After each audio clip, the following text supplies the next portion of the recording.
लेकिन दुर्भाग्य यह है, और मुझे कहने की हिम्मत दीजिएगा, जिस कश्मीर के माननीय मुख्यमंत्री तक ये कहते हो कि मुझे ऑटोनॉमी चाहिए, मुझे ऑटोनॉमी भी उस तरह से चाहिए जैसे कि अलग कंट्री को पूरी स्वायत्तता दे दी गई हो। हमने अभी 370 धारा उन्हें सौंप रखी है। विज्ञ लोग जानते हैं हमने 3 प्रांतों के बराबर कश्मीर के ऊपर खर्च करते हैं, लेते उसे एक फूटी कौड़ी भी नहीं। बीमार प्रांत है वो, उसके बावजूद यदि वहां पाकिस्तान जिंदाबाद के नारे लगते हैं तो मुझे जिम्मेदार लोगों के सामने बयान देने का हक दीजिएगा। और शायद मैं पहली बार बोल रहा हूं जिम्मेदार लोगों, तो मेरी हिम्मत को दाद दीजिए, मैं कहां खड़ा हूं और किसके सामने क्या बयान देने जा रहा हूं। कश्मीर वो बेवफा औरत हो चला है जो खाता हमसे है, पीता हमसे है, पहनता हमसे है और नैन मटक के पड़ोसी से करना चाहता है। 52,000 बेटे खोने के बाद ये मुल्क कश्मीर को अपना मानने को तैयार नहीं है कुछ लोग वहां पर। मैं कहना यह चाहता हूं, अपनी इस केसर घाटी को इतना लहू दे चुके हैं हम, अब तो जो भी फूल खिलेंगे वो सब फूल हमारे होंगे। अब तो जो भी फूल खिलेंगे वो सब फूल हमारे होंगे।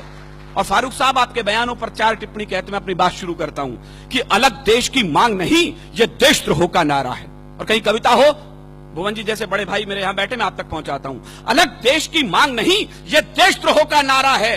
ठंडी झीलों से निकला जो जलता सा अंगारा है, उन बेटों से गद्दारी है जो पर्वत पर सोए हैं। या पुलिस के जवान और सेना के जवान हैं, मैं आज की शाम उन्हें अपनी कविता सौंप रहा हूं। उन बेटों से गद्दारी है जो पर्वत पर सोए हैं, ना इंसाफी है उस मां से जिसने बेटे खोए हैं। और तुमको भी फारूक जी इसका, मुझे एक एक श्रोता के हाथ खड़े करके तालियां चाहिए इस बार मैं ठीक बोल रहा हूं तो, तुमको भी फारूक जी इसका सचमुच ध्यान रहा होता अगर तुम्हारा बेटा सीमा पर कुर्बान हुआ होता। अगर तुम्हारा बेटा सीमा पर कुर्बान हुआ होता, अगर तुम्हारा बेटा सीमा पर कुर्बान हुआ होता। तुम कहते हो कश्मीर के तुम ना जो सीएम होते, कहते हैं तो मैं हिंदुस्तान में हूं, यहाँ के विवादास्पद सूबे का सीएम हूं, मैं होता तो वहां का प्राइम मिनिस्टर होता।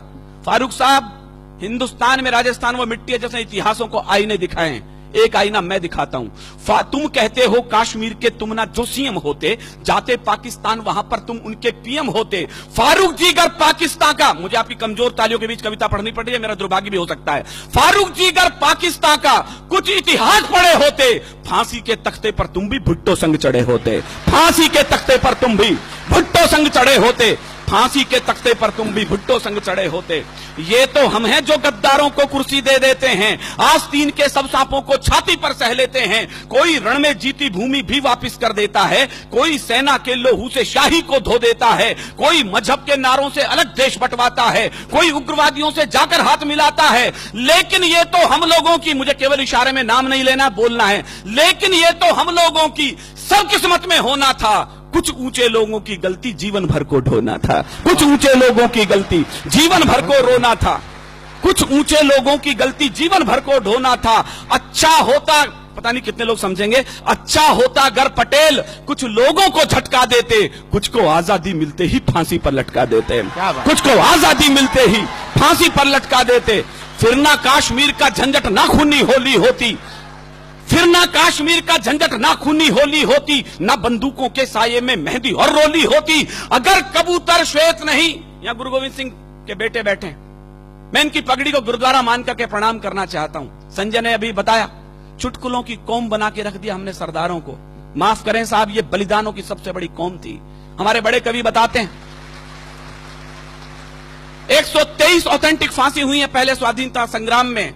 आपकी तालियां इस बात को फख्र से बड़ा कर सकती है उनके बलिदान को कि 83 बेटे सिख मां की कोख ने दिए थे उसके लिए। क्या बात। हरिओम जी लिखते हैं, हम कर्जा खाए बैठे हैं गुरु गोविंद की कुर्बानी का, हम क्या एहसान चुकाएंगे उनकी आंखों के पानी का।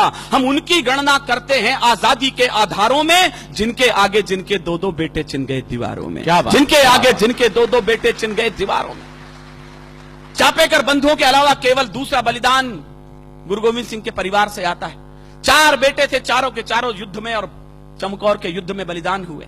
2 बेटे सरहिंद की दीवार में चिनवा दिए, 2 बेटे चमकौर के युद्ध में बलिदान हुए।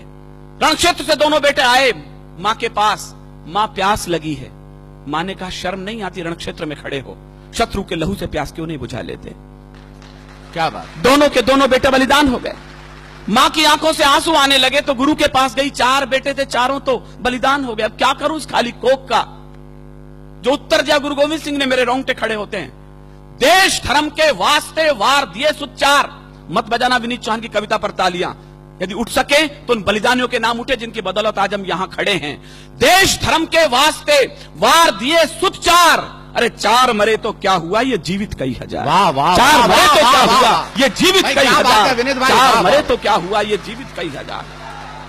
वाह। अगर कबूतर श्वेत नहीं, मेरे इशारे की भाषा, मेरी मजबूरी देखिए मुझे किन लोगों के सामने क्या बोलना है और अपनी बात भी कहनी है।